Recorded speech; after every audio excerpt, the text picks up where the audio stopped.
So, what's the real price of truth? It's a question that pretty much defines the human experience, right?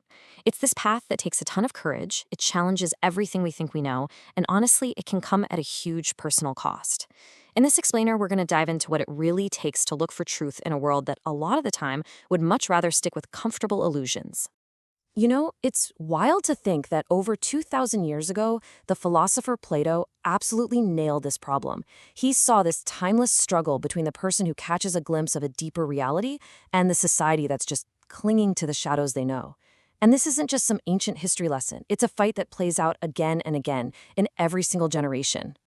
To really get a handle on this conflict, we've got to start where Plato did, with his famous allegory of the cave. And trust me, it's way more than just a story. Think of it like a blueprint for understanding reality itself and, well, our place in it.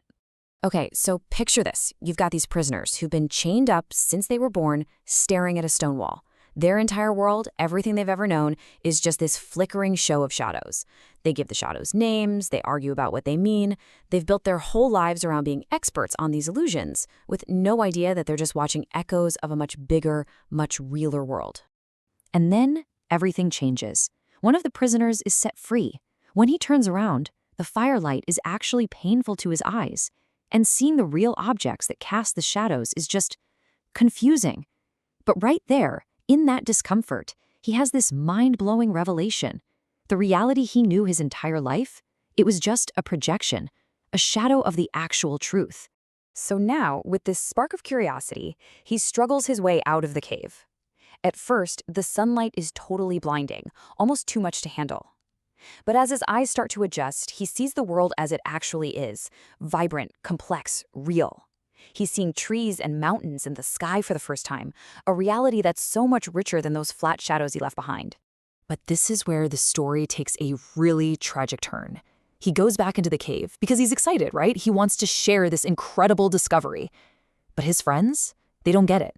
His stories about the real world just sound like complete madness to them. They mock him, and when he keeps trying to tell them, their fear boils over into anger, and they actually kill him. They choose the comfort of their chains over the terrifying light of the truth.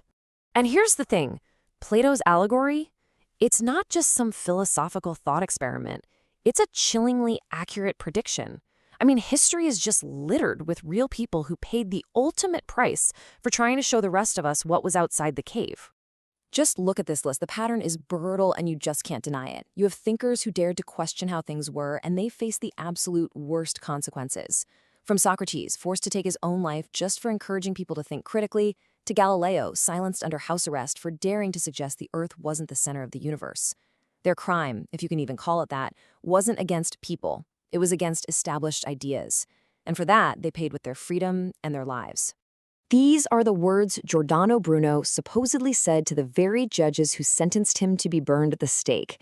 I mean, wow, they just perfectly capture the spirit of a truth seeker, this moral strength that comes from understanding the world, standing against the fear that drives the people who are trying to silence you.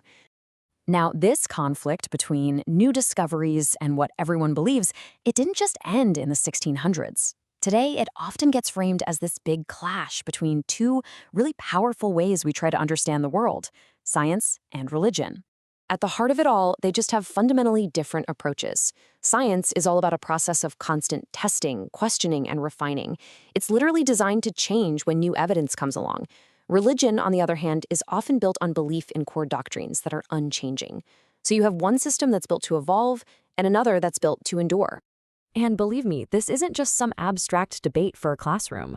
When scientific discoveries, like, say, about the origins of the universe or the theory of evolution, directly contradict claims that are made in sacred texts, that friction gets very, very real. This is the modern version of someone challenging the shadows on the cave wall. So this forces a huge question on all of us. When a deeply held belief system crashes into new, verifiable evidence, what gives? Which one should yield? It really makes you wonder which path a society decides to prioritize as it tries to understand the world. Okay, so navigating all this tension requires a pretty specific set of tools, right? It's not enough to just see the conflict. You need a way to actually think through it. And that is exactly where philosophy comes in. Now, when you hear the word philosophy, you might think of dusty old books and guys in togas, but that's really not what we're talking about here.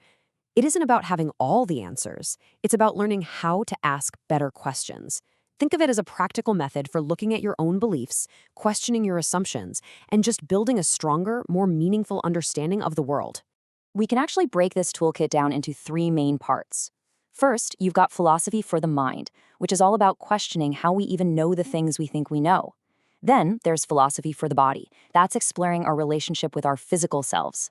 And finally, you have philosophy for living a life, which helps us figure out what a good, purposeful life actually looks like. It's this whole person approach to figuring things out. And that, right there, is the ultimate payoff of a philosophical mindset. It doesn't just make you a better thinker, it makes you more resilient. It gives you the tools you need to go out and seek truth, and it gives you the strength to handle that truth, especially when life gets tough and uncertain. Oof, Nietzsche really draws a line in the sand with this one, doesn't he? It kind of forces you to take a second and think. It's asking us to choose.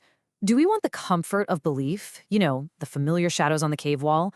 Or do we want that often uncomfortable, but ultimately much more rewarding, desire to truly know? At the end of the day, that journey out of the cave is a personal one. It starts with a single question, just a flicker of doubt about the shadows on the wall. We've seen the path, we've seen what it can cost. So the only real question left isn't about what truth is out there, it's about what truth you are brave enough to go look for.